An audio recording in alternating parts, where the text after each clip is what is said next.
Ora bom, mas portanto vamos dialogar e nessa medida devo só dizer que é meu costume, e o António também, pelo visto também é, de não prepararmos conversas. Porque para preparar minuciosamente a resposta àquilo que eu quero dizer sem me afastar de, então era uma entrevista por escrito. Agora que estamos a dialogar, tudo é permitido, desde a asneira ao lapso, mas é muito mais vivo e mais, enfim, interessante. Dito isto, coloco nas mãos do António todo um cesto de perguntas que ele me fará. Suponho que algumas cavilosas, mas nunca se sabe. Nunca se sabe. Nunca se sabe. Bom, para já, muito boa tarde. Muito obrigado por estarem aqui connosco. Como disse o Álvaro Salazar, a nossa história já é um pouco longa, de facto. Quando foi lançado o repto de o entrevistar, eu disse imediatamente que sim, sem qualquer espécie de questão. Quando comecei a tentar preparar alguma coisa, para pelo menos isto não derrapar demasiado, comecei a ter imensos problemas, imensas questões a colocar-me porque de facto podíamos, enfim, fazer uma coisa, sei lá, cronológica. Depois eu perguntava, então, e gostou muito quando fez isto ou fez aquilo, ou então tentarmos qualquer coisa que fosse, enfim, que trouxesse mais alguma informação. Não respondo a perguntas de índole sexual. Portanto, como acabaram de ouvir, metade das minhas perguntas neste momento desapareceu. E iria talvez introduzir, digamos, a conversa dizendo, e acho que é um momento também certo para o fazer,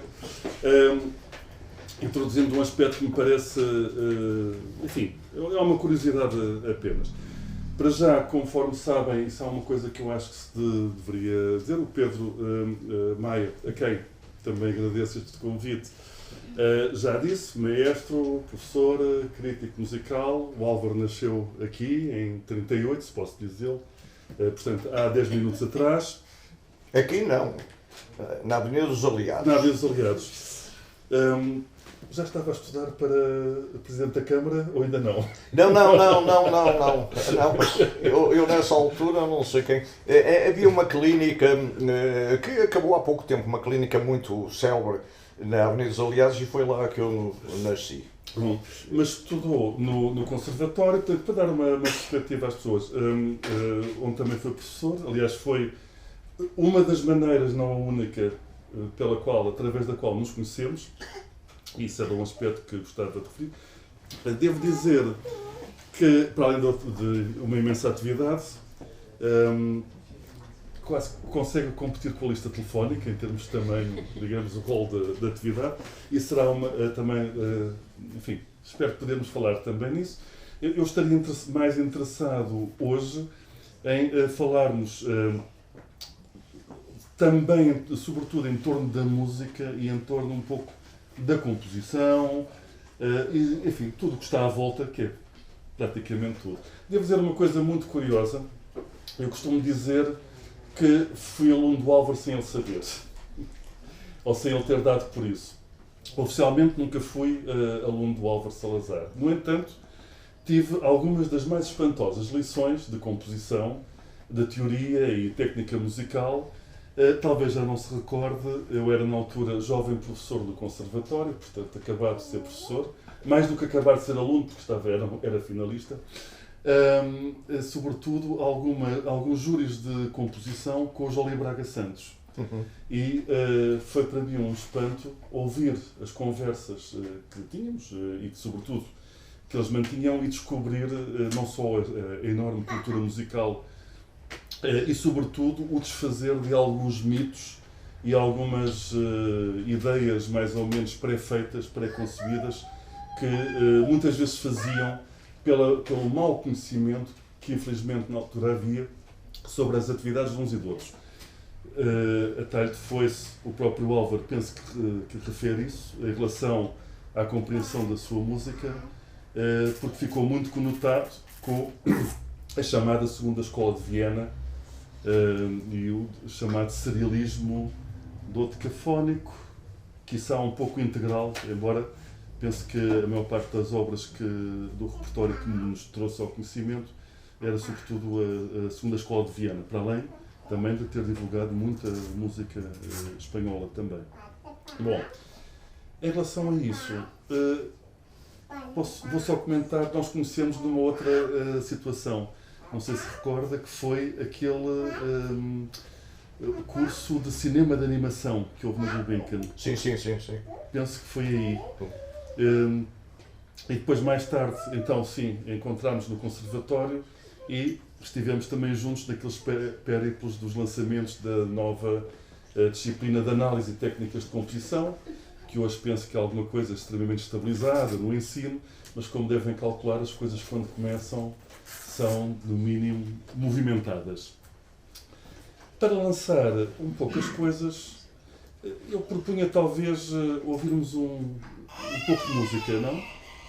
Sim. Para já eu ia-vos expor um pouco com o estudo, com o Intermezzo A4, AB, que é uma peça para 2 pianos. Primeiro ouvimos só um piano, depois ele intromete-se com o segundo piano e pouco depois eu irei parar. Vou para a primeira peça e depois gostava de começar a conversarmos sobre estas questões de música e instrumentos, estas coisas todas. Então, com licença.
Eu peço desculpa de só ficarmos aqui pelo primeiro terço da peça. A peça dura tem 15 minutos, mas já agora.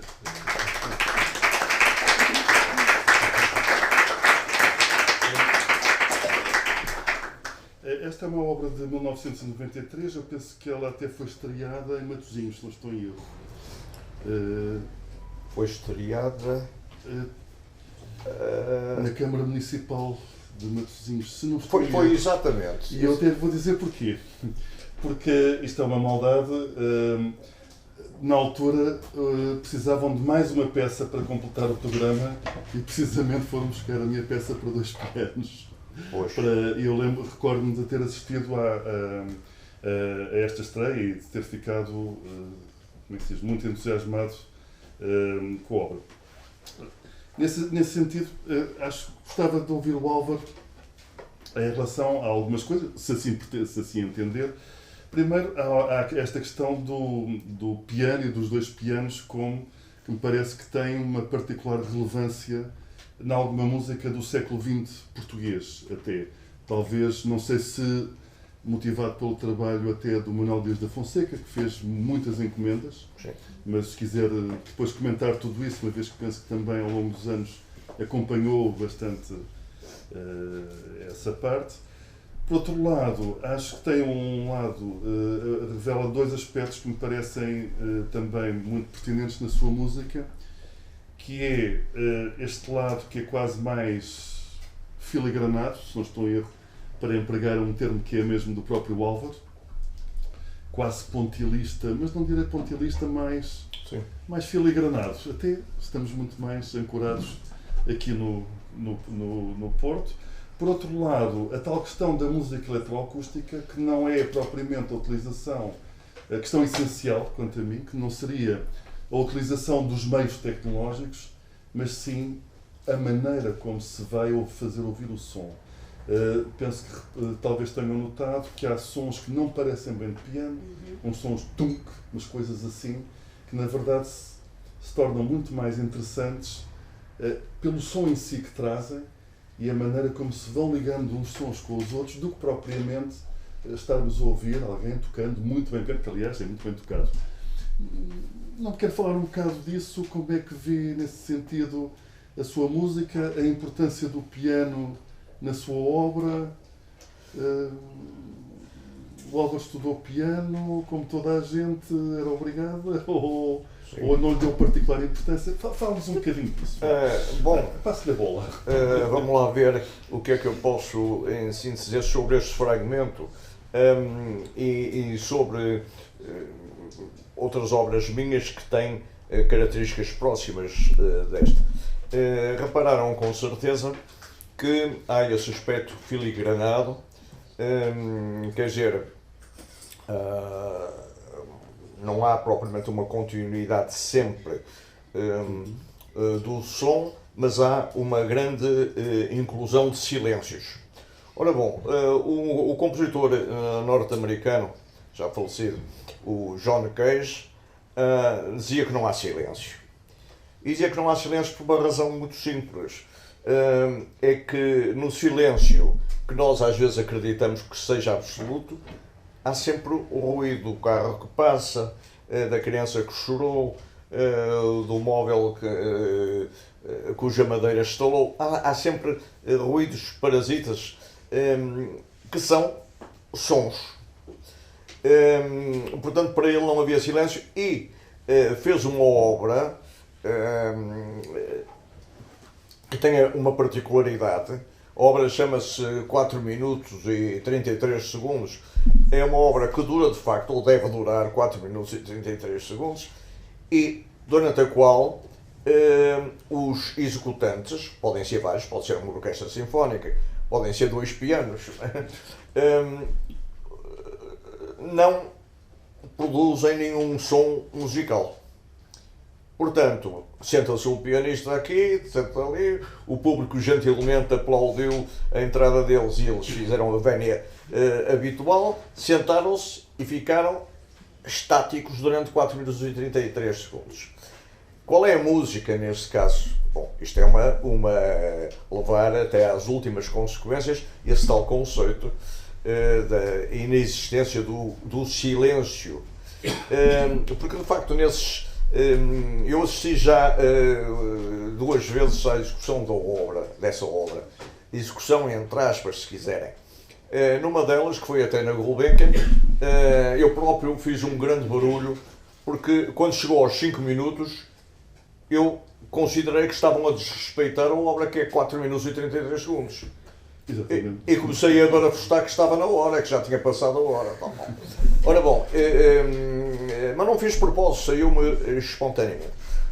E houve risos e houve simulacros ou inícios de pateada. Quer dizer, de facto não houve o silêncio que, como dizia o John Cage, John Cage é um nome sonante da música, em português seria João Gaiola, era pouco, não é?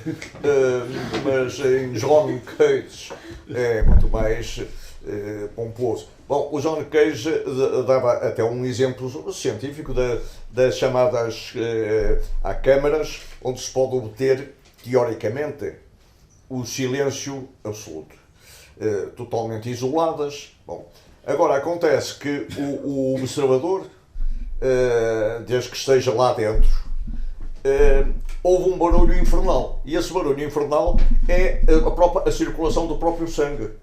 É o sistema nervoso, quer dizer, toda a nossa maquinaria interior, que nós não ouvimos normalmente, Pronto. A não ser quando os intestinos resolvem fazer. Mas tirando isso, não ouvimos os barulhos interiores do corpo e eles existem. E numa câmara à prova de. Enfim, onde se tenta obter o tal silêncio absoluto que não existe, esses barulhos ficam potenciados e ouve-se de facto um restolho e diz: alto, a minha maquinaria interior faz um barulho danado, isto falta-lhe óleo ou qualquer coisa. Bom, mas há muito silêncio na minha obra. E em todas as músicas de todos os compositores há momentos de silêncio, pausas, etc. Mas normalmente essas pausas são uma espécie de pontuação no discurso.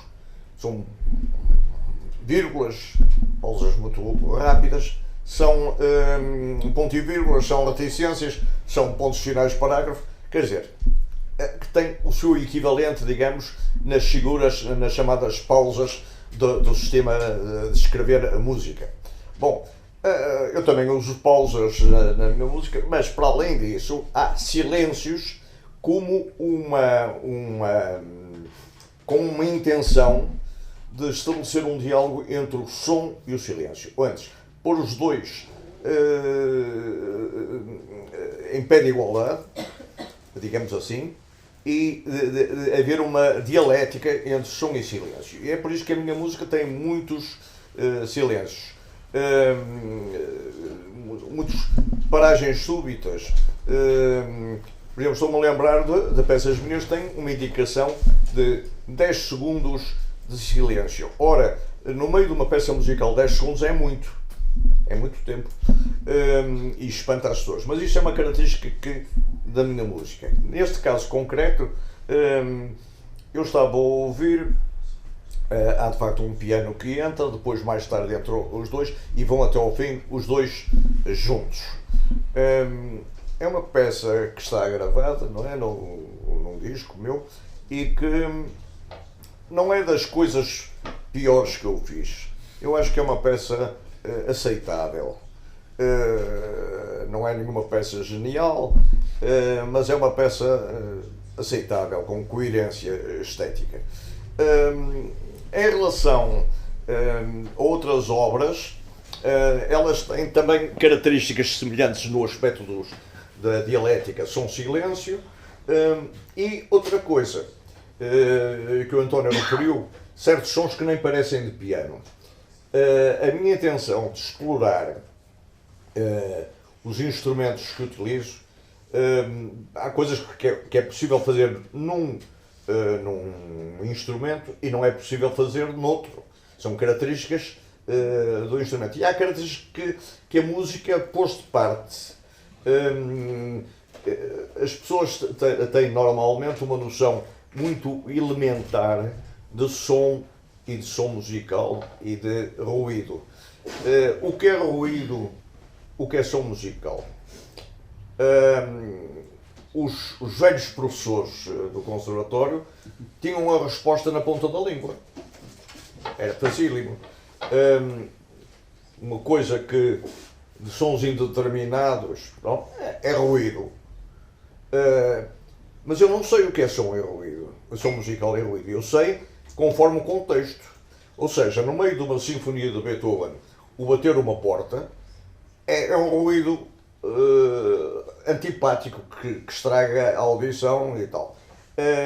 No meio de uma peça de Mozart, um cluster cheio de meios tons e, se possível, também acrescentar cordas com quartos de tom e por aí fora, nesse contexto é um ruído, porque é fora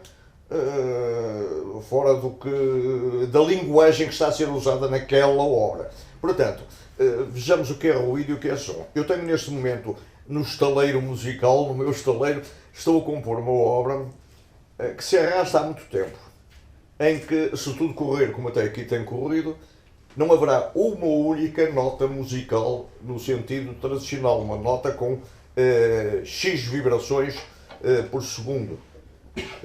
Não há. Os meus velhos professores diriam que é uma obra de ruídos e concluiriam entre eles se acaso não tivessem a coragem de me dizer que era obra de um maluco. Ele está maluco, não, isto não tem pés em cabeça. Eu lembro uma vez que o contexto da anedota, a Petite Histoire define muito bem certas coisas que acontecem na nossa vida. O meu professor de composição na altura era o Armando José Fernandes, com quem eu tinha boas relações. Ele sempre foi simpático comigo e sempre foi. Achava que eu trabalhava bem, que era bom aluno, etc. Mas um dia, farto, ele farto, e eu também fartíssimo, de harmonizar corais à maneira de Bach, ele deu-me a melodia do coral e disse: agora o Álvaro vai para casa e harmonize conforme entender. Eu fui para casa e harmonizei conforme entendia. Não havia um único acorde perfeito, nenhuma sequer um acorde modal, nem nada. Era tudo o mais atonal possível. Bom, ele chegou, pôs no piano e tocou à maneira dele. Ele tinha umas mãos enormes que incomodavam até o pianismo, porque ele que era bom pianista, os dedos batiam-lhe à frente. Bom, e ele tinha a mania de dar aula com esta mão, aqui no meio, uma lapiseira. E ele conseguia tocar com a lapiseira ali. E de repente ele começou a tocar a minha harmonização. Ficou transtornado, ficou verde, ficou amarelo, pegou na lapiseira e, mal educadamente, que eu não me esqueço, reparem como isto passou-se há 50 anos e eu ainda estou lembrado, pegou na lapiseira e riscou tudo assim violentamente. Bem, aquilo ofendeu-me profundamente. E eu ofendeu-me e tenho pena de não saber onde está esse resto riscado, porque eu tirava-lhe os riscos e incluía como o último coral dos corais do Bach. Bom, outra vez, já para dizer que eu não fui a vítima, um dia aconteceu uma coisa também curiosa. Não.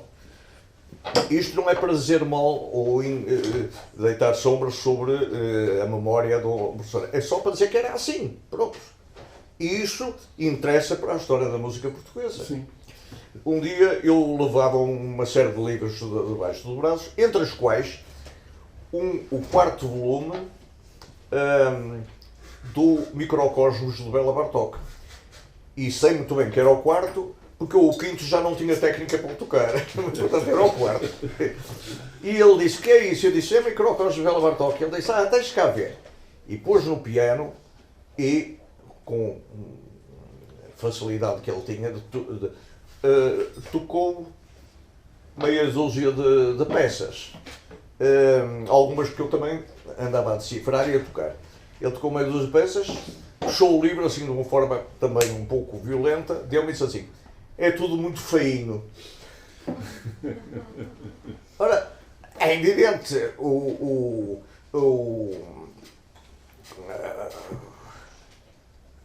é preciso perceber que os gostos discutem-se. O grande mal é as pessoas dizerem: gostos não se discutem.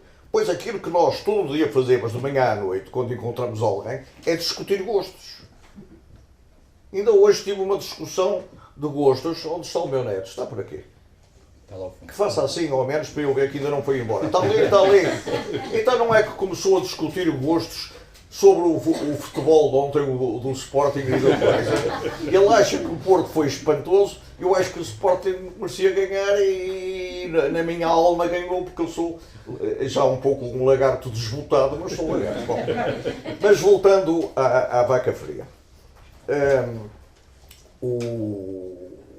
Portanto, essa característica de som, silêncio, diálogo, som e silêncio,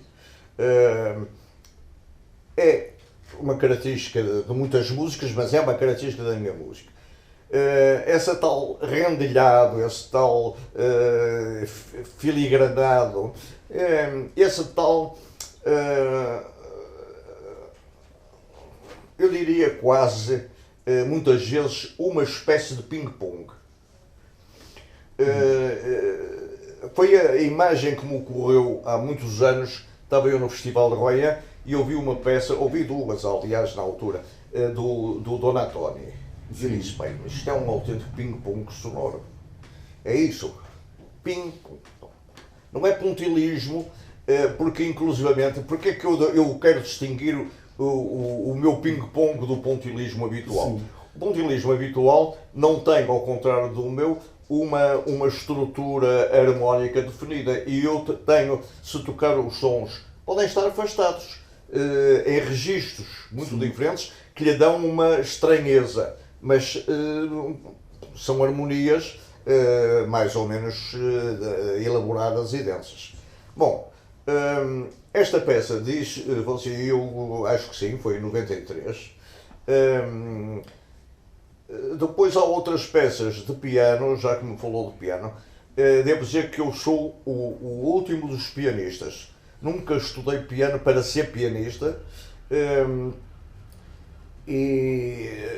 Porque não gostasse do piano, também estudei outros instrumentos para meu conhecimento mínimo das coisas, e o piano faz muita falta a um compositor, porque pode ver o que escreveu, ouvir melhor, tal. Mas nunca pensei ser pianista, nunca pensei ser guitarrista clássico, embora tenha estudado, nunca pensei ser oboísta, embora tenha estudado, nunca pensei ser contrabaixista, embora tenha estudado. Ou antes, eu pretendi ter umas, desculpem a expressão, lambuzadelas instrumentais para me facilitar a vida, quer como compositor, quer principalmente como chefe de orquestra. Eu podia dizer, como uma vez pude, o oboé Felito lá, ele disse só, homem, toca o Fá com o Fá de forquilha, que é uma posição, eu suponho que o Eduardo Luciano está aqui na sala, não está? Não fugiu ainda? Não. E se não fugiu, eu digo, não sei se há qualquer coisa semelhante na flauta, mas no oboé há o Fá que sai naturalmente, e há o Fá de forquilha, que permite, que há uma diferença de talvez de um quarto de tom entre uma coisa e outra. Bom, mas portanto, estudei para saber, como uma vez disse na Orquestra do Porto, uma coisa, de repente eu estava a ensaiar uma peça de que eu gosto muito, que é de Ravel, que é Ma Mère Roi. A entrada da Ma Mère Roi é em Lá menor, mas com uma característica, é o acorde Lá menor, Lá do Mi e acabou-se, mas tem um Si, que não é no acorde de Lá menor. Ora bom, esse Si é tocado no contrabaixo em harmónico. Ou seja, na quarta corda do contrabaixo, na mais grave quando o contrabaixo não tem 5 cordas, que a mais grave é um Dó, mas a mais grave é um Mi.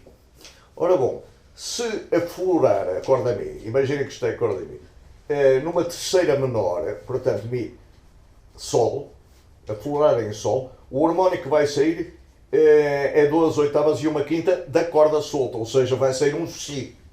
E é o que o Ravel fez. Estão todos a tocar em Lá menor e há o som filé do contrabaixo com um Si. É lindo. E eu começo o ensaio e não ouvi o Si. Então, falei com o chefe do naipe dos contrabaixos, eu disse, fulano, eu não ouço o Si.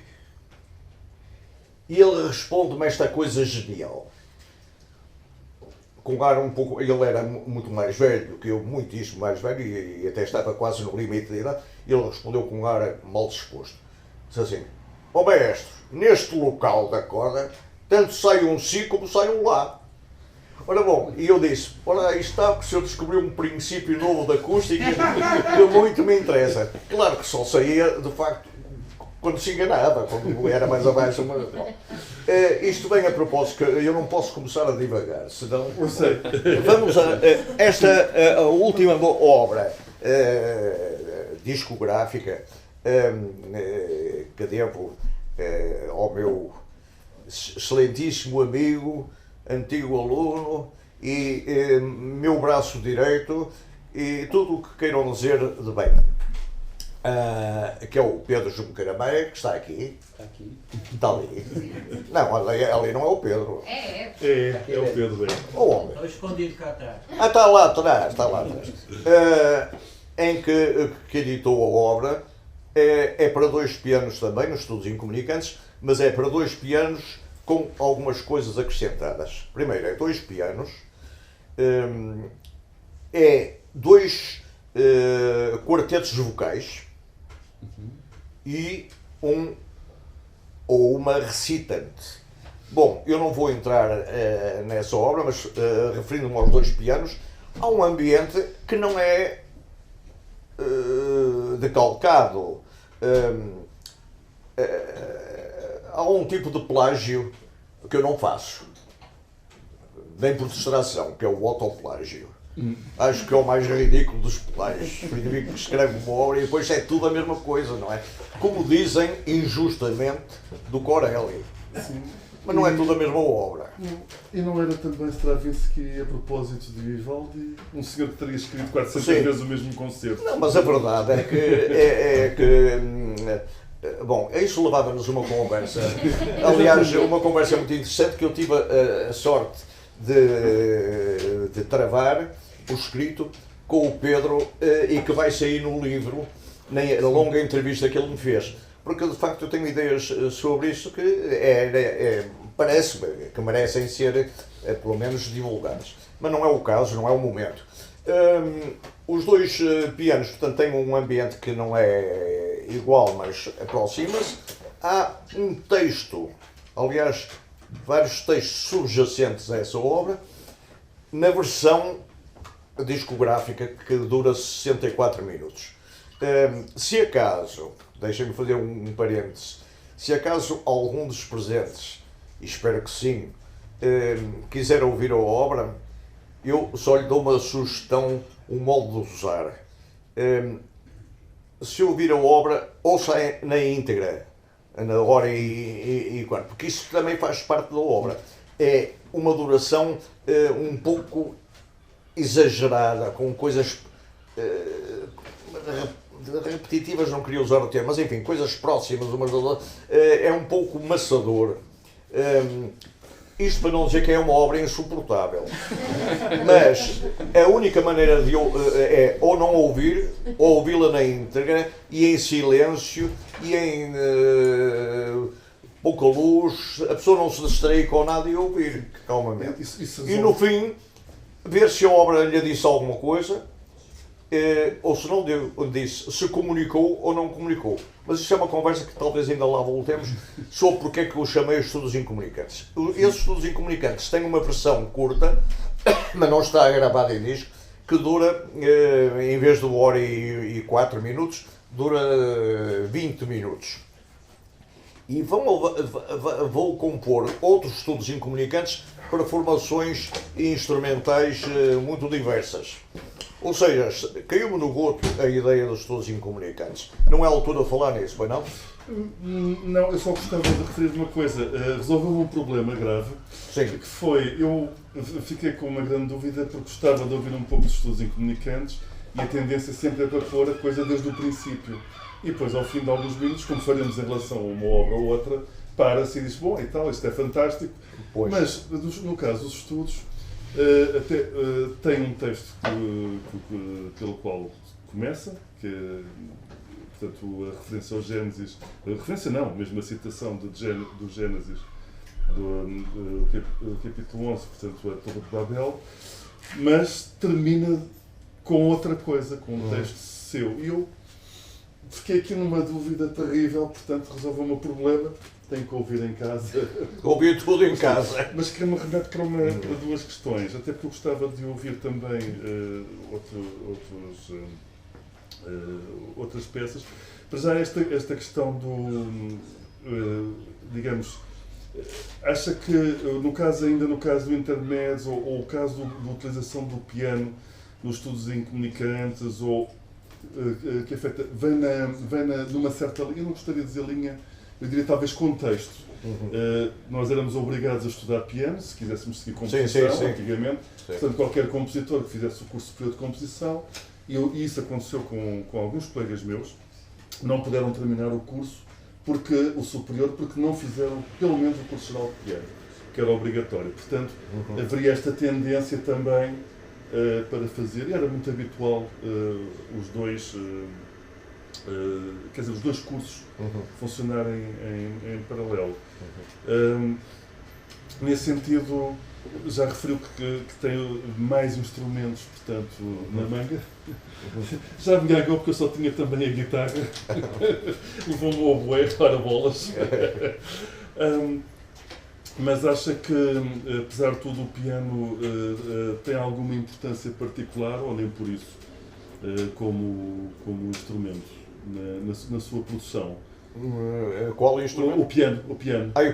Não, ora bom, tem.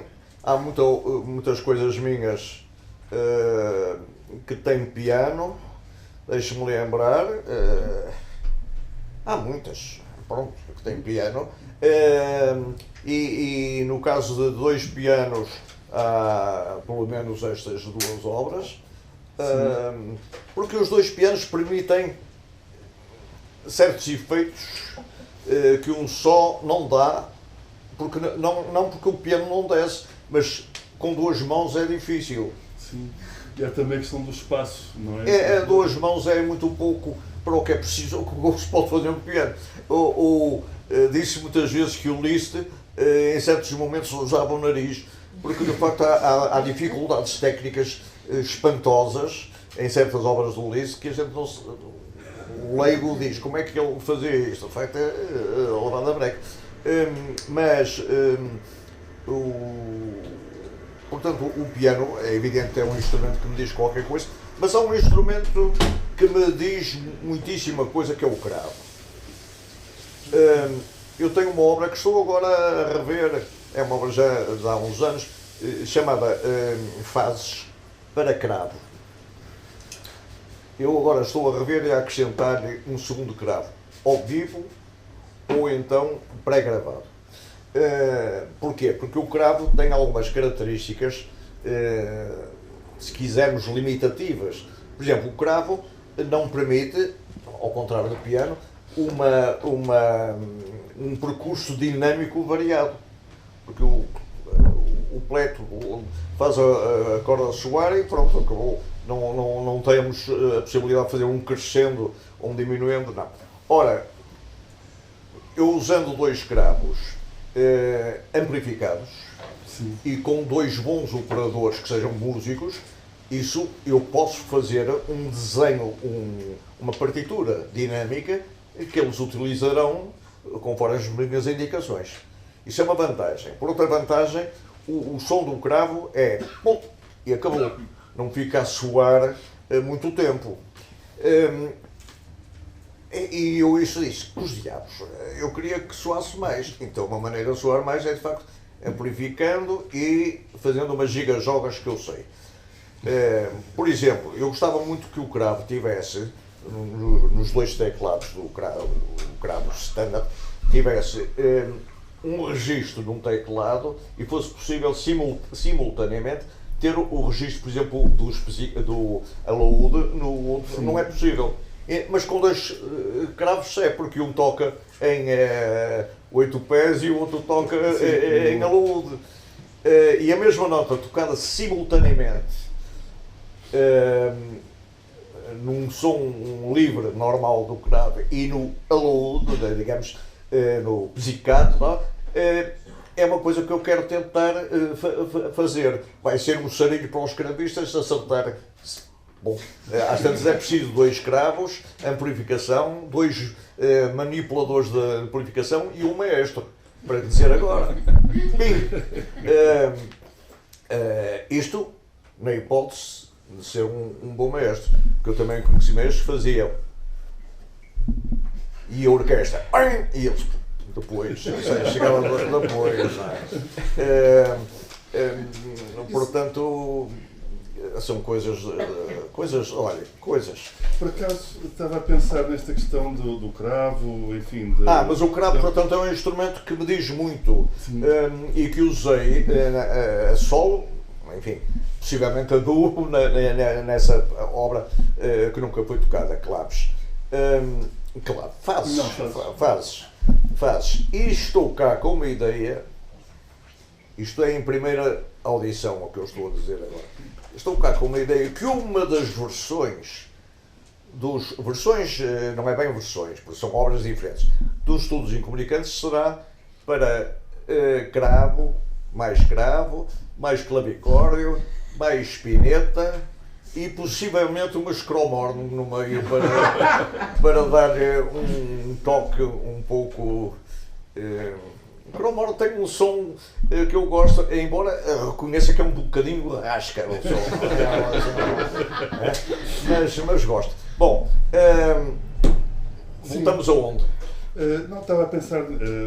Você desculpe que eu tenho muitas virtudes, uma é estar a ouvir mal, outra é não ver. Veja que horas são. Faltam 5 para as 6. Para as 6? Para as 6, sim. Ainda estamos. Sim, ainda não uma criança. Ainda a precisão vai no ar. Mas talvez nesse sentido. Que bom. Sabe que eu tenho. Isso é uma característica minha. Suponho que quem me conhece sabe que é verdade. Que eu posto a falar, não me calmo mais. Ainda bem. Não me calmo mais porque ganho uma velocidade de cruzeiro que depois vai por ali fora. Por acaso, agora nesse aspecto... Solte lá a sua pergunta, cabilosa. Ia propor uma coisa, que é, referiu a questão da citação, disse que, enfim, quis citar, autocitar ou não citar, pode ser mais ou menos problemático. O cravo, eu estou a pensar no cravo como um instrumento, enfim, um pouco antigo. Ia propor uma coisa. Ia propor que ouvíssemos um excerto da Glosa e Fanfarra sobre uma fantasia de António Carreira, porque precisamente, para além de ser uma obra que, aliás, como todas as outras, como já disse, que acho muito bonitas, tem este lado também interessante. Tem um tema, por assim dizer, sobre o qual o Álvaro vai variar qualquer coisa, portanto vai ali criar aqui uma espécie de... talvez citação, não vou pedir depois comentar. Eu ia propor que ouvíssemos, a obra tem 24 minutos, iria propor que ouvíssemos os primeiros 7, incluindo o fragmento que serve de mote, que tem cerca de 1 minuto e pouco, e depois, a partir do qual o Álvaro vai elaborar uma música. Isto talvez fosse um pontapé também de saída, para tocarmos num outro ponto que eu penso que está, por vezes, também faz parte da nossa história.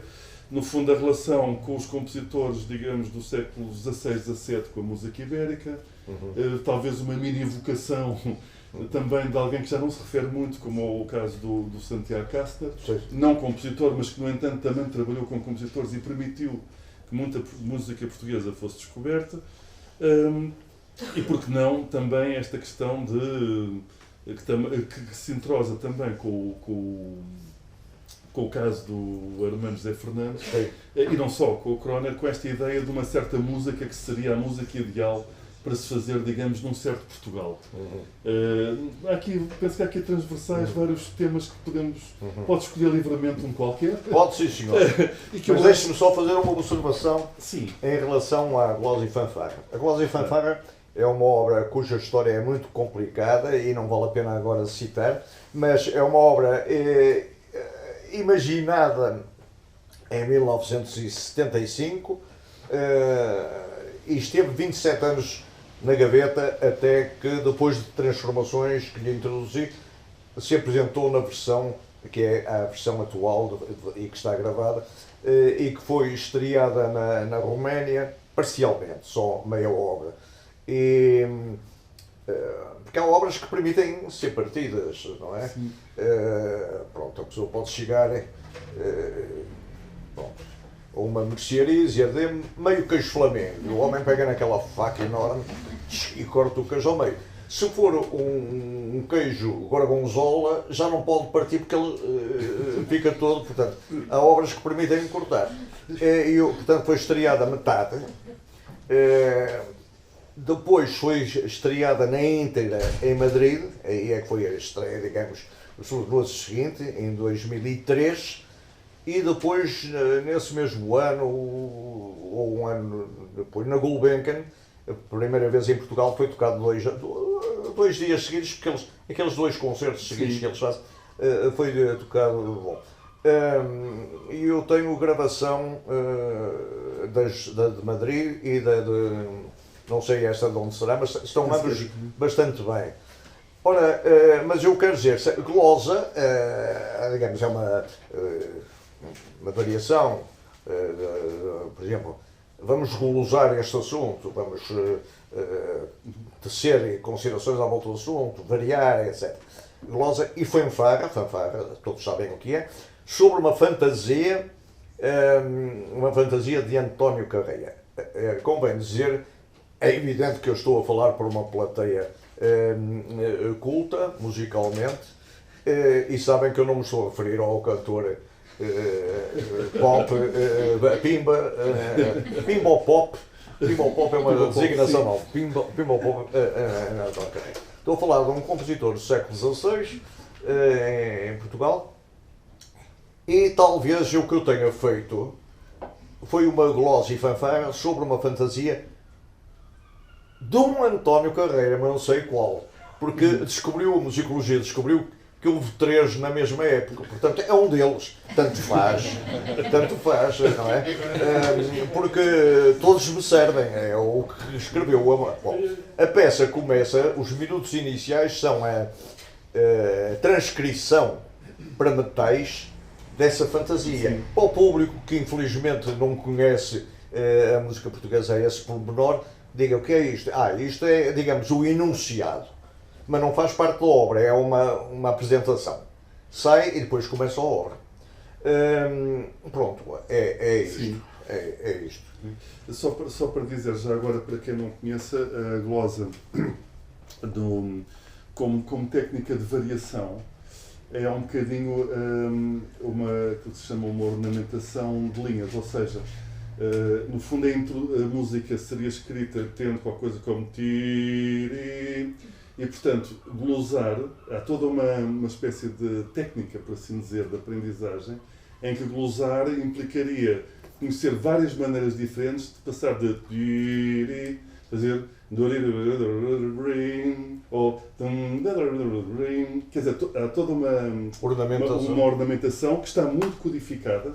Aliás, o tratado do Diego de Ortiz, de 1570, mais ou menos por aí, tem toda uma série de técnicas para passar de uma nota para a nota logo a seguir, de uma nota para duas teclas depois, digamos assim, se tivéssemos teclado, e portanto, de que maneiras diferentes é que nós podemos fazer esses desenhos para completar. Isto é aquilo que se chama normalmente a glosa. É ligeiramente diferente é uma técnica de variação, mas nós quando falamos na variação, muitas vezes estamos a pensar naquilo que classicamente se chama o tema e variações. Ou seja, temos uma música inteira e depois essa música inteira é variada. Sim. Aqui é um bocadinho diferente. É dentro da linha que nós vamos introduzindo coisas para preencher um pouco. Até como o Álvaro referiu, o caso de instrumentos como o cravo, uma vez dada a nota, até à nota seguinte, arriscamos a ter algum silêncio. E, portanto, isto seriam maneiras também de preencher esses silêncios. Então, um bocadinho da glosa e variações, com o tal tema, portanto, 1 minuto e pouco, para depois ouvirem o que é que o Álvaro vai fazer sobre isso.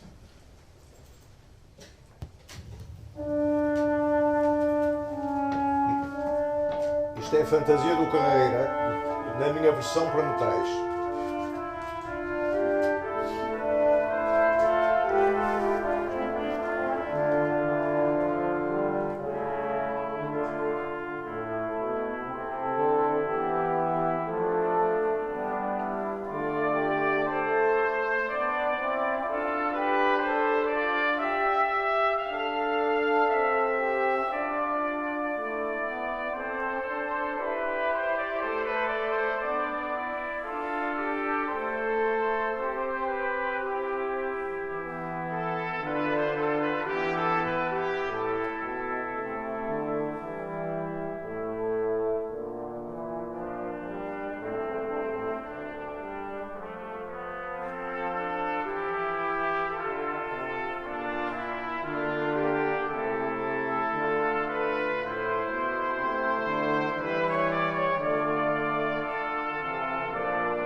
Posso?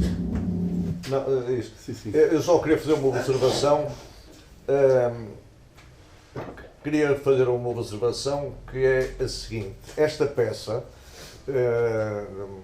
século XVI, não é possível saber a data, 1500 e muito, 1560 por hipótese, é uma peça notável da música portuguesa. Notável porque está feita, construída com um rigor que tem exemplos na Europa, evidentemente, mas em Portugal é de facto uma peça notável do Carreira. De um desses três Carreiras, que não sabemos qual. E eu, quando o ouvi pela primeira vez, fiquei surpreendido pelo nível musical da peça. E eu queria dizer uma coisa que era verdade. Eu tentei que a obra não desmerecesse ou não prejudicasse o Carreira propriamente dito. Há um momento da obra, não sei se você tem esse momento, é o momento onde a citação é mais óbvia. É lá a meio da obra. Sim, sim. E também termina com o acorde de Ré maior, com a cadência picada, que não é do original, fui eu que a inventei. Aliás, foi o Kastner. O Kastner que pôs cadência picada. Eu acho bem, resulta bem. Voltando a peça. Pronto, eu agora. Desculpe lá a interrupção. Não. Eu queria dizer outra coisa ou qualquer, mas. Olha. Então, vamos ouvindo e teremos ocasião de voltar. Eu sugiro. Esqueci. Agora, portanto, penso que se lembram que a peça começava qualquer coisa como tirari, por aí fora, e depois vai evoluindo. Então, vamos ver que serviços é que o Álvaro fez. É uma polifonia rigorosa esta.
até aqui, pelo menos para dar uma...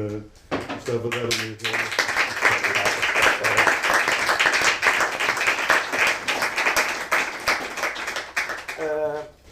Pronto. Pois. Olha, mas pronto, esta obra eu gostei de ouvir este bocadinho que já há muito tempo que não ouço, há muito tempo, e pareceu-me que não está mal. Não. Está mal. Aliás, É um jogo sutil de instrumentação, porque é uma matéria que me diz muito. É que é a mesma coisa noutros instrumentos soa de uma maneira totalmente diferente e que não é a nossa ideia, porque dar-lhe a cor que o compositor pensou já é compor. Quer dizer, a música não é como aqueles livrinhos que se compram para as crianças que ainda nem sabem escrever nem desenhar e escrevem seus livrinhos só com o contorno o contorno do gato, e dá-se de lápis para eles escreverem. Curiosamente, 90% das crianças riscam tudo por fora, quer dizer, não gostam de limites. Depois, com a idade, com a educação, passamos a ter limites e a fazer o gato mais parecido com o gato. E, portanto, a cor é uma componente importante da música, não é? Não é só... pronto, a gente vê que, sei lá, o bolero de Ravel e o Três Chorímetros, quando estamos a tomar banho para assobio, ou para canto, é outra coisa, não tem o mesmo encanto. Há uma transcrição de piano do Ravel. Hã? Há uma transcrição de piano do Ravel. E é das coisas mais chatas, não é? Pois. É 20 minutos de Dó maior no piano, não é? Mas é impossível, é impossível. Há coisas, a cor é tão importante como certas obras que são notáveis ou geniais na sua versão para orquestra e tal, e que na sua redução pianística soam fracas. Estou-me a lembrar de uma obra arquiconhecida e genial que eu tive a chance de poder dirigir 2 ou 3 vezes, que é as Canções das Crianças Mortas do Mahler para canto, barítono e orquestra. No ponto de vista da orquestração, é notável, como quase toda a orquestração do Mahler. Na versão canto e piano é de uma pobreza franciscana, falta-lhe o tempero. Pronto. Portanto, este princípio agradou-me. Desculpem lá eu dizer assim, sem pudor, que me agradou. Mas agradou, quer dizer, está bem, como diria um brasileiro, ou uma brasileira, está bem boado. Está bem boado. Já agora, só por curiosidade, como é que... há aqui todo um lado que eu acho que é interessante e que se pode quase que ligar com outra peça, mas com alguns limites, obviamente, que é o tratamento do som. Isto é, há aqui mais continuidade do que ouvimos nos intermédios. Sim. Aparentemente é tudo mais contínuo. Sim. Embora... a partir de um certo momento voltamos a ouvir os silêncios do costume. Exato. Mas este princípio, como era uma variação de pouquíssimas notas, exatamente. Enfim, resolvi dar-lhe uma continuidade que depois perde. Mas há um lado que me parece também muito interessante e que se sente, só em alguns momentos do intermezzo, por causa da natureza dos instrumentos, que esta ideia do tratamento do som, ou seja, nós estamos a ouvir um som que aparentemente deveria pertencer a um instrumento e ele é transformado noutros. Esta questão desta cor, do som, do tratamento. É o velho princípio, enfim, o princípio da Klangfarbe-Melodie, não é? Quer dizer, a melodia que aqui são poucas notas, mas que é distribuída, passa de um instrumento para o outro no mesmo nota, no mesmo registro. Sim. E pronto, eu dou-vos um exemplo, voltamos ao desenho. vamos imaginar um risco, um simples risco, um segmento reto, e que eu digo, olha, pinte esse segmento reto desta cor, que não sei bem o que é, mas é bonita, mas não sei o que é. Bom, pinte dessa cor, até ao fim. Agora, pinte de 5 cores. E a pessoa põe um fragmento de uma cor, depois vai esmorecendo, por exemplo, uma cor mais subtil, depois para... Quer dizer, o princípio na música é semelhante a isso. A melodia é uma, ou até são poucas notas, mas mudam de cor. Portanto, um instrumento está a tocar isto,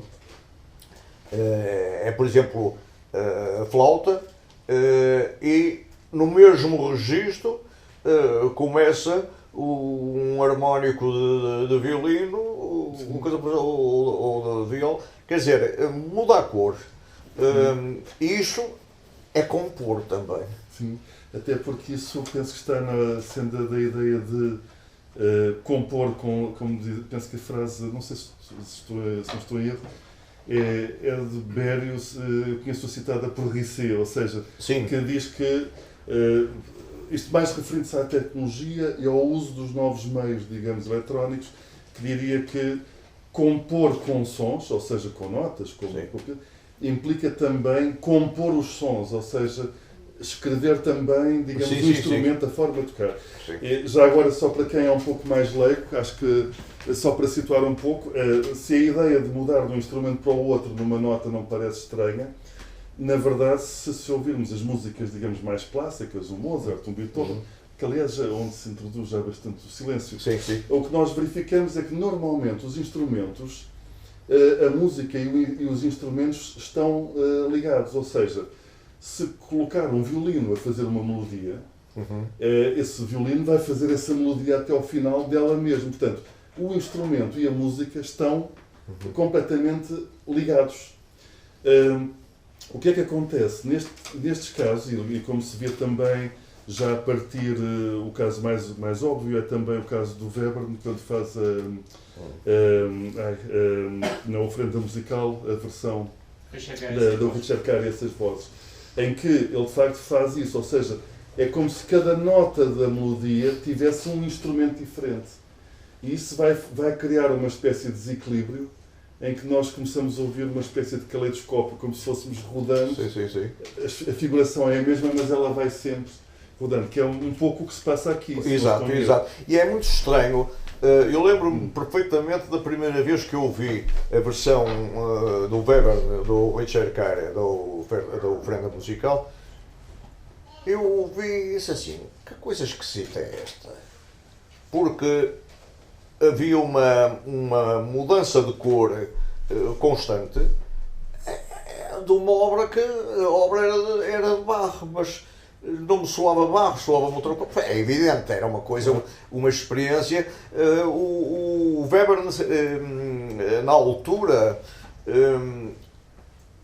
assumiu mais a obra que fez, essa instrumentação, a orquestração que fez, como uma análise da oferenda por sons, por cores, mais do que o princípio da Klangfarbenmelodia, que depois se ia ser um ponto fulcral da segunda escola de Viena. De Viena. Não é a segunda escola de Viena. Em Viena ainda não houve a primeira. Já agora, isto é uma pergunta agora assim curiosa, de curiosidade, não sei se mórbida. Depois destes anos todos, agora ia para uma direção e acabei por ir para outra. Em relação a... Como é que é a sua visão em relação a... A minha visão é muito má. Não, mas isso pode ser, porque nessa altura terá talvez a vantagem de não estar ofuscada a visão interior por essa visão do exterior. Sim. Qual é que é a sua visão em relação a toda a evolução musical que houve neste país. Ou seja, vimos de um momento em que, antes do 25 de Abril, ou mesmo já Sim. perto, Sim. há uma espécie de, cada vez, de maior fecho da música. A noção que se tem do que é compor, exatamente Sim. quer para o Kroner, quer para o Hermano José Fernandes, Sim. e era aquilo que melhor fariam no seu momento e que acredito que procuravam fazer de melhor, mas havia uma visão um bocado congelada do que Sim, era. sim. Aliás, temos aquele momento bastante anterior no Vatec do Luís de Freitas Branco, não teve consequências. Sim. O momento em que há uma música durante um minuto que parece que são Sim. 70 anos à frente. Mas nós ficámos os 70 anos atrás Sim. e com todas estas revoluções que houve. Isso é um tema. Como é que hoje que ideia que tem do que se está a passar? Sabe que esse tema me diz muito, porque eu constantemente falo desse assunto. Isto, vamos a ver se as coisas se encaixam. Quando o Carreira escreveu a fantasia que ouvimos, ele, para além da construção e do domínio técnico da composição, ele fez uma coisa que estava perfeitamente no seu tempo. Ou seja, não havia lá fora coisas mais modernas do que o que ele estava a fazer naquele momento. Eu costumo dizer o que o Camões disse perto de 1580, que é a data provável da morte dele. O Camões terá dito: comigo morre a pátria. O que era este comigo morre a pátria? Era o domínio espanhol, que já andava no ar, claro. Comigo morre a pátria, disse o Camões. E de facto, durante 60 anos estivemos sob o domínio espanhol. Eu quase que parafraseando o Camões diria, ou poria na boca do António Carreira: comigo morre a pátria. Porque enquanto a música do António Carreira e eventualmente a música dos seus contemporâneos portugueses, há uns nomes com pouquíssimas obras, estavam, como eu disse, como é que se diz? Up to date. Ancorados no seu tempo, não? Estava no seu tempo. Não estavam atrasados. E logo a seguir, não pelo domínio dos espanhóis, mas por força de várias circunstâncias que podíamos tentar analisar, chamar também um sociólogo para discutir isso connosco, porque há de facto uma quebra. E suponho que poderíamos dizer, grosso modo, que desde essa altura, final do século XVI, até princípios do XX, Sim. a música portuguesa esteve sempre atrasada, tecnicamente, esteticamente, em relação à música que se fazia, mais avançada, que se fazia noutros países. Quando nós mantivemos este estilo de renascentista, quando já se tinha entrado no barroco, o Monteverdi já existia, etc. Quando chegamos ao barroco propriamente, bom, com o Seixas, com essa gente, já estávamos no classicismo vienense, na primeira escola de Viena, já estava. Quando chegamos à ópera, mais ou menos de influência italiana, muito estilo século XVIII, princípio XIX, já na Europa se estava em Wagner, etc. Quando nós estávamos, enfim, nós chegamos sempre tarde. Porquê? Por várias razões económicas, isolamento do país, uma tendência que também não é causa, mas é efeito, uma tendência bastante, eu não queria usar a palavra reacionária, mas bastante conservador em relação a tudo. Nós não os que estamos aqui, mas nós somos conservadores somos virados para o passado, somos conservadores. Por influências políticas, 50 anos de ditadura fascista, mas já era antes. Quer dizer,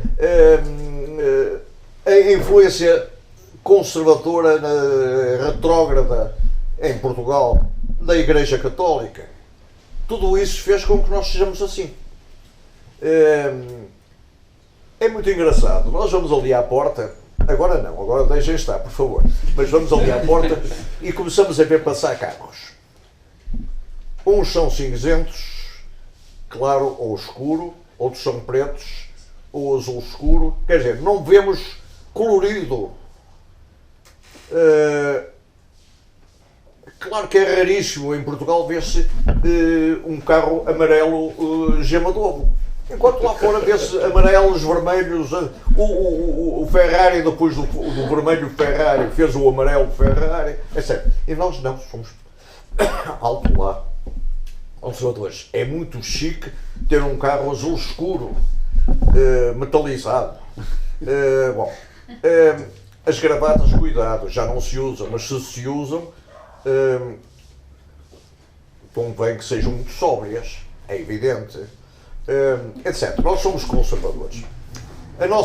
Podemos transpor da música isso para outras artes, onde, evidentemente, os génios são exceções, os avançados são exceções.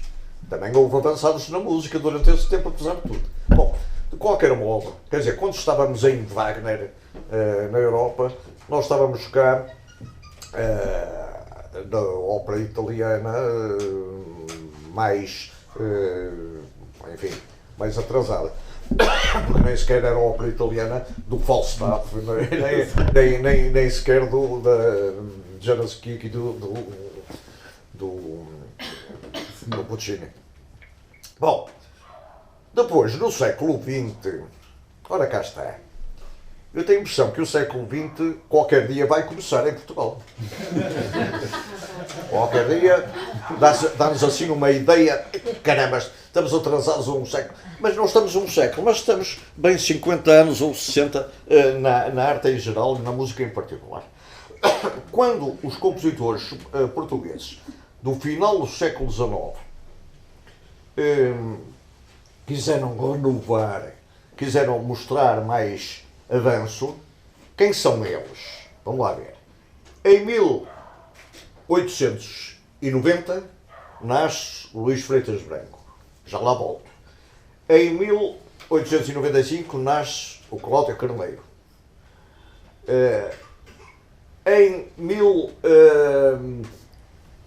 Eu disse 1500, não, 1800. Em 1892, também atrasados, mas não tanto, nasceu o António Fragoso. Bom, depois também nasceu, entretanto, o Rui Coelho, mas esse é um caso muito à parte que não vou agora falar. Bom, esses autores inovaram? Ponto de interrogação. Vamos lá. O António Fragoso era um jovem extremamente dotado. E escreveu umas coisinhas, sobretudo para piano, e também para canto e piano, e depois morreu na pneumónica, que foi aquela gripe que dizimou a população portuguesa e população noutros países, a seguir à Primeira Guerra Mundial. Infectou a Europa toda, morreram, é rara a família, mesmo aqui nós, se formos ver as nossas famílias, por essa altura, 1920, 19, temos quase todos, teremos na família alguém que morreu por causa de pneumónica. Eu tive pneumónicos na família, mas que não morreram, sobreviveram. Há gente capaz de tudo. Mas o António Fragoso tinha, de facto, uma certa capacidade. Mas, por azar, era um jovem, morreu com 20 anos. Mas o que é que ele escreveu? Escreveu umas peças para piano, estilo um pouco bem feitas, um pouco uns laivos de César Franco, umas coisas assim, ligeiríssimos fumos de impressionismo nascente, e depois, no canto e piano, o que é que ela fez? Ou fez uns poemas bonitos de poetas franceses, neste caso concreto foi o Baudelaire, se não me engano, mas o resto ele foi buscar o António Correia de Oliveira, que é evidentemente um caso de retrógrado na poesia portuguesa. É que na altura de 1920 havia o Fernando Pessoa, havia o Mário Sá Carneiro, havia o pintor, o Amadeu Sousa Cardoso, claro, o Almada Negreiros, quer dizer, havia, mas ele logo por azar nosso foi escolher um tipo de com as cenas campestres e tal. Estou farto das cenas campestres. Porque é evidente que a pessoa está numa cidade que pretende ser uma cidade atualizada e de repente vem com as cenas campestres, é um pouco desmoralizador. O Cláudio Carneiro também não avança muito. E do outro dia, há dias, tive a ocasião de ouvir, reouvir, o quarteto de cordas em Ré menor do Cláudio Carneiro. É uma obra muito bem escrita. É uma obra que desta vez eu ouvi e eu vi coisas negativas que nunca tinha reparado.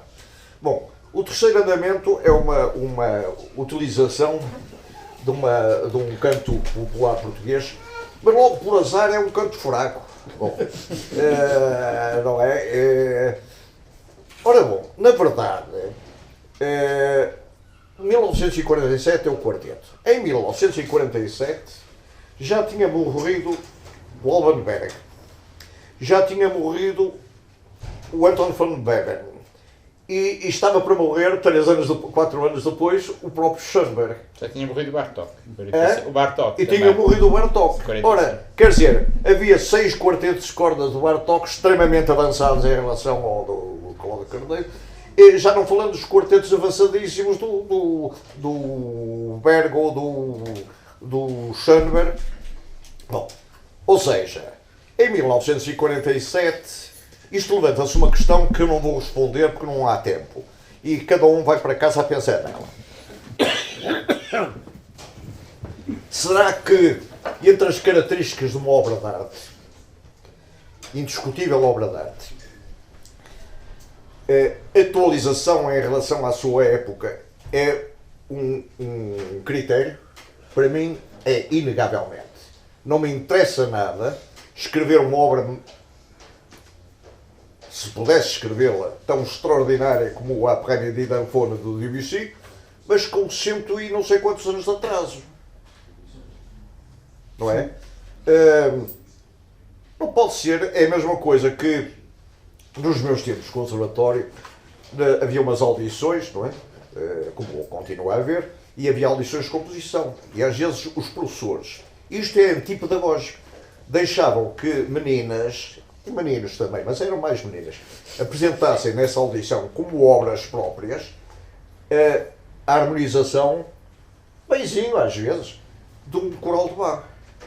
Ora, isto é alguma coisa que tem pés nem cabeça 250 anos depois do Bach ter morrido. Não façam lá a conta, depois de 250 anos, não, deve ser mais. 1750? Hã? 1750, o Bach é fácil, é redondo, não é? Hã? O Bach é redondo, é fácil.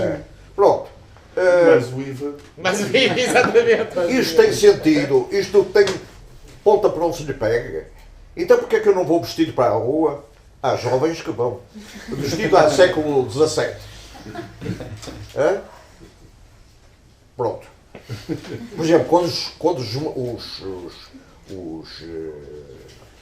apesar de tudo, há coisas em que progredimos. Por exemplo, quando os alfaiates ainda eram muito azelhas, faziam um casaco para um fulano.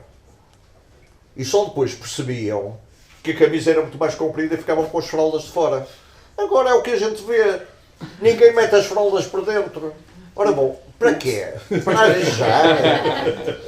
Falta-lhe pano, sobrou pano, o que é isso? É bonito, é horrível, é horrível. Bom, mas enfim, cada um põe o que quiser, se tiver aqui alguém com as malas que não me mostre. Voltando à vaca fria. Eu hoje já fui à vaca fria 3 ou 4 vezes, mas voltando à vaca fria. Portanto, a obra tem de ser bem feita, tem de ser genial, tem de ser tudo isso, mas tem de ser do seu tempo. Ou à frente. Hã? Ou à frente. Ou à frente. Ou à frente, porque dizia o Varese, o grande compositor, que o público não está atrasado, dizia o Varese. Nós, compositores, é que estamos 50 anos pelo menos à frente. O que é verdade, não é tanto o público que está tão atrasado, mas é isso. Bom, ora bom, mas isto só para vos dizer que não, o Luís Freitas Branco, logo a seguir a Vatec, envereda por uma tendência que estava na berra, a começar a estar na berra em Portugal, uma tendência do nacionalismo, e faz uma série de música com base em folclore português. É, de um modo geral, muito mal, e eu dou-vos um exemplo. Douro Faina Fluvial, do Manuel de Oliveira, tem a música do... Essa é muito mazinha. É horrível, não pode ser pior. Bom, depois ele entrou noutra fase, que é uma coisa que nos tem, juntamente com o retrógrado, com o olhar para o passado, é uma coisa que nos tem, que tem colaborado nessa visão passadista. A ideia, de repente, devemos ser muito originais e fazer uma música de cunho português. Bom, há duas maneiras de fazer a música, segundo esses compositores e defensores dessa estética, de fazer a música portuguesa. Uma é meter-lhe folclore.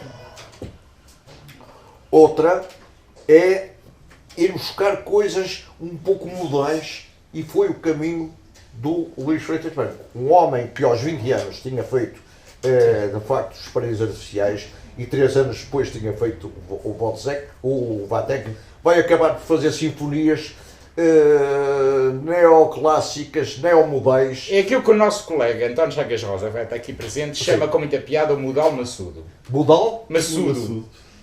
Modal maçudo. Maçudo. Pretencioso. Não estou a dizer que não haja melodias lá no meio, mas quer dizer, Portugal perde nessa altura, estamos nos anos que vão desde 1920 a 1950, digamos, perde a hipótese, não só Portugal, mas os países latinos, de um modo geral, a Espanha, a Itália, a França, perdem a hipótese de embarcar no barco certo.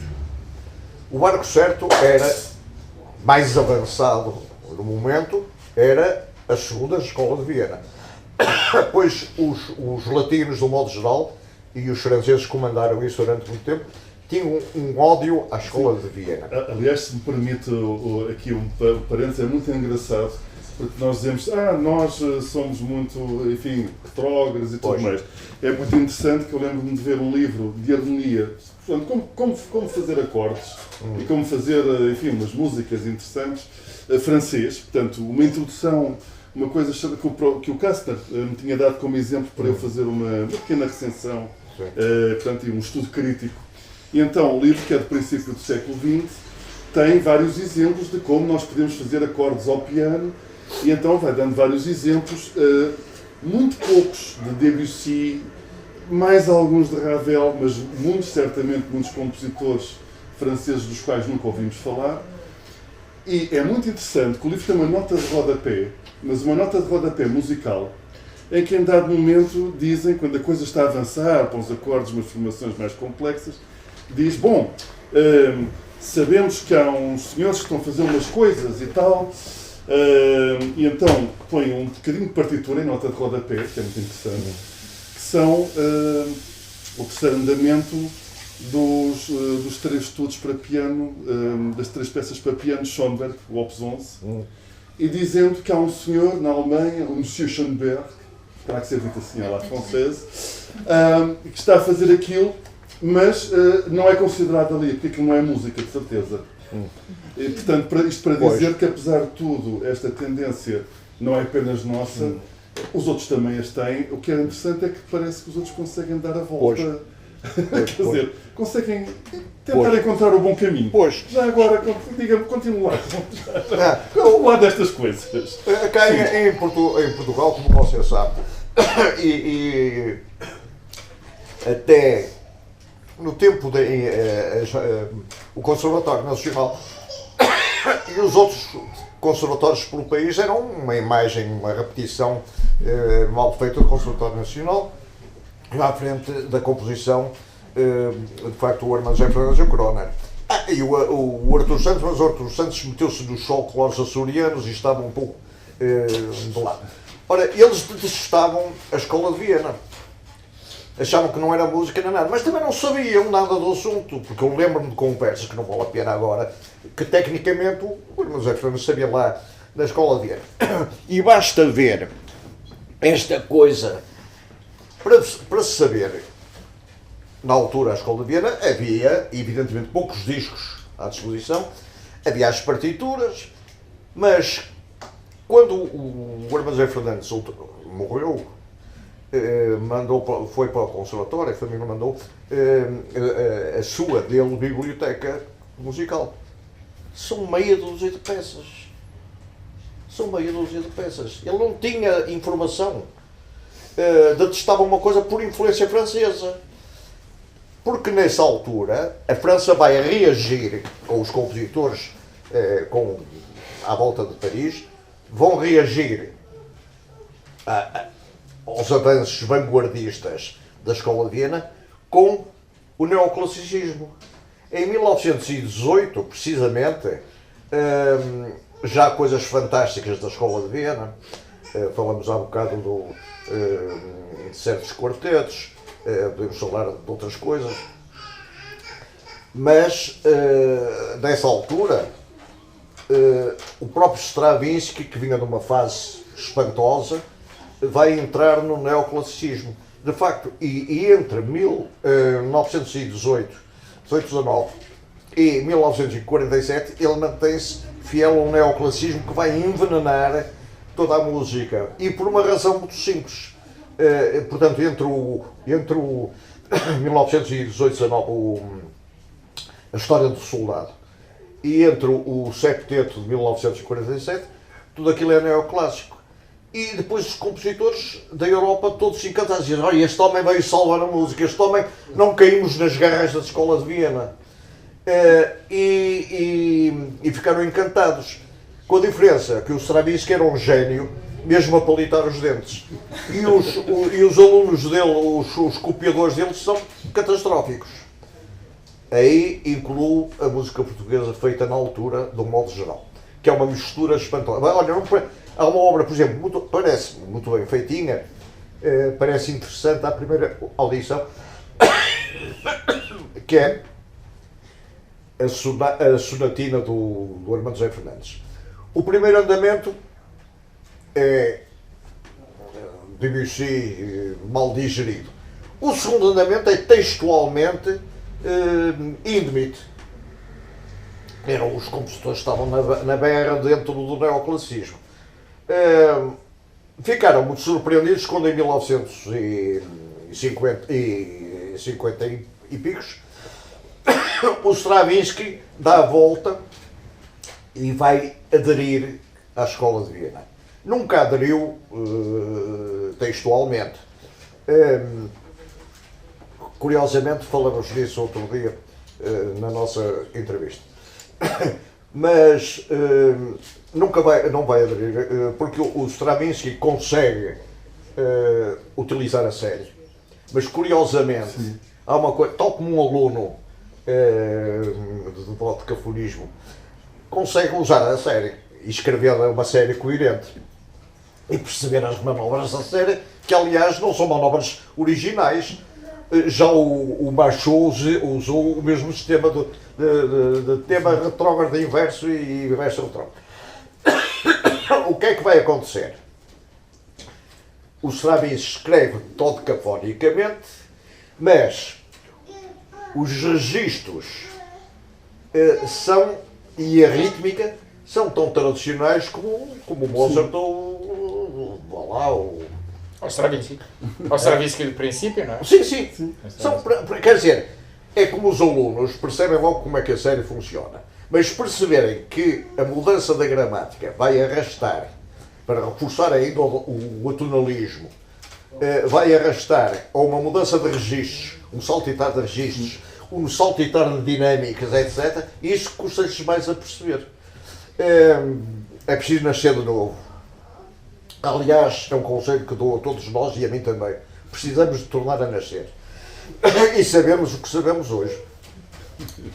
Voltando à vaca fria. Portanto, é preciso esperar a década de 50, final da década de 50, reparem, final da década de 50, para em Portugal haver uma tentativa realmente séria de adjornamento, de escrever uma música, enfim, de acordo com o que estava a passar no mundo.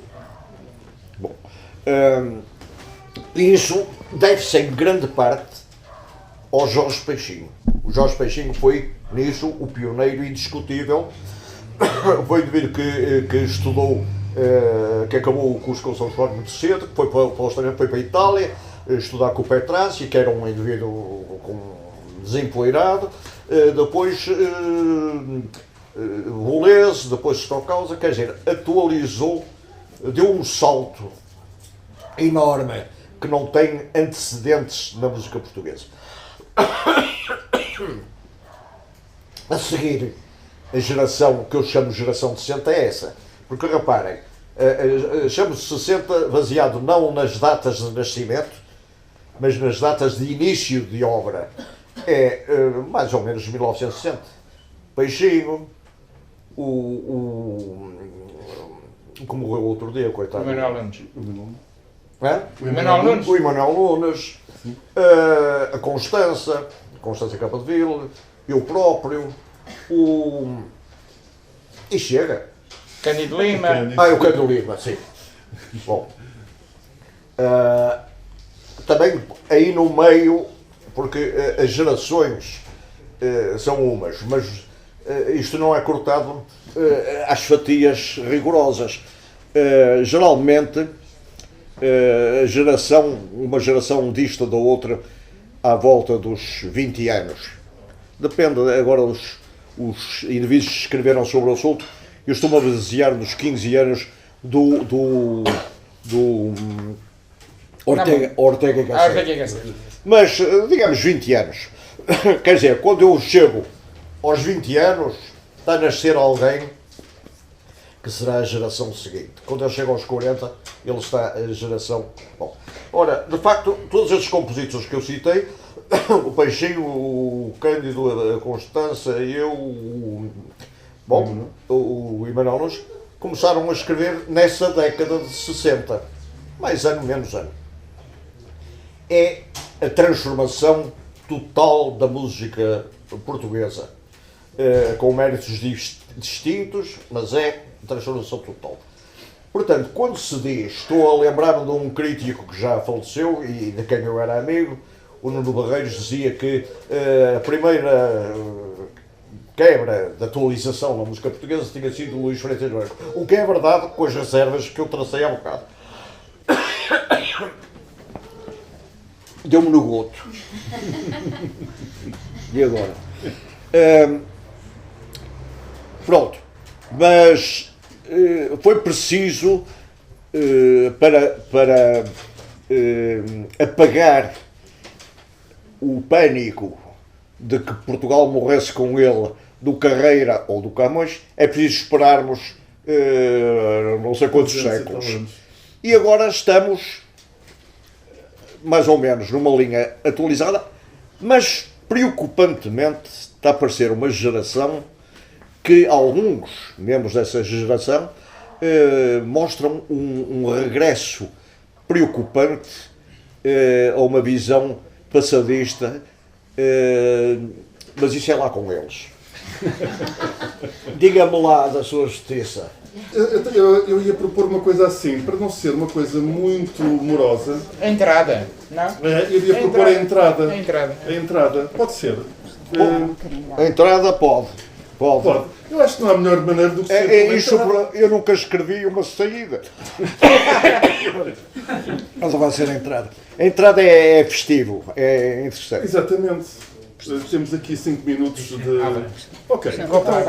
Vamos Tem primeiro à aqui a entrada copo e de depois água. Tem saímos. aqui um copo. Tem aqui um copo de água à sua frente. É para a tosse? É. Com licença.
Para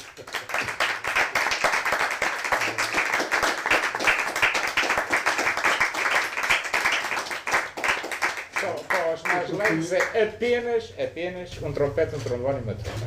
É, Não há nada. Está bem tocado, não é? Tá. Está muito bem tocado. E pronto, há lá uma coisa, aquela cadência que eu não sei o que é que me deu na cabeça. Está giro. Mas há lá um fragmentozinho pequenino que eu confesso que soa a Varese de uma forma varesiana. Mas é uma homenagem. Mas não foi com essa intenção. Passou-me. E um a que soa a carreira. Hã? E um que soa a carreira. A Pois. carreira ou outro qualquer da altura. Eu de qualquer maneira ia propor, em todo o caso, ia propor que ficássemos por aqui. Para já gostava de agradecer a vossa presença. Eu queria agradecer ao Álvaro esta passagem e penso que deu para compreender que estamos perante uma figura não só muito rica, mas que também nos permite uma visão sobre nós próprios e sobre toda a nossa história e articulação, que acho que é extremamente importante, até para podermos avançar para o futuro, não é?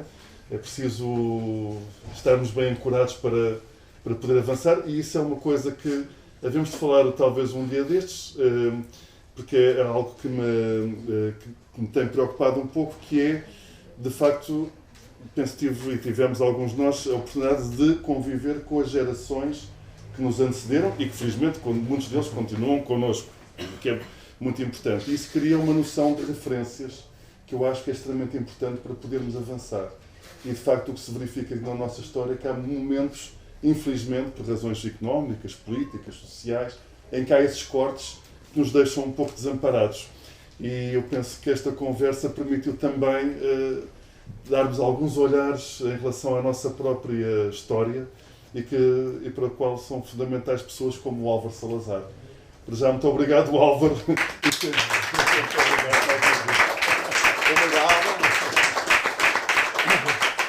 Obrigado a todos por terem tido a paciência de me escutar.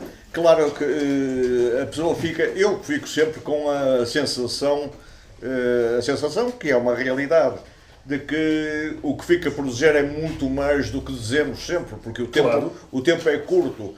Mas para pessoas interessadas, eu diria, a coisa importante, de facto, para um melómano é ouvir música. Depois, se tiver tempo para filosofar acerca também tem a sua laracha, mas ouvir música. Ouve-se muito pouca música, inclusivamente nos conservatórios, etc., ou nas escolas, onde as discotecas são tão exíguas em número de discos que um aluno pode chegar ao fim de um curso sem sequer conhecer o repertório do seu instrumento. Eu tive muitos alunos que nem sequer o repertório fundamental do seu próprio instrumento que estavam a estudar conheciam. Culpa deles, em parte, sim. Ponto final.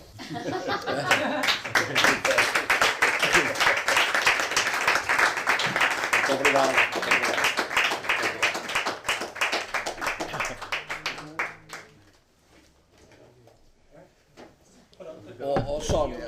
Sónia. Acabamos por aqui. Se alguém quiser perguntar alguma coisa, também está à Sim, vontade. se alguém quiser... Massacrar a pessoa. Não é massacrar, estou à vossa disposição. Queria fazer uma observação que para mim é muito importante, para o meu ego. Não usei o aparelho para ouvir melhor.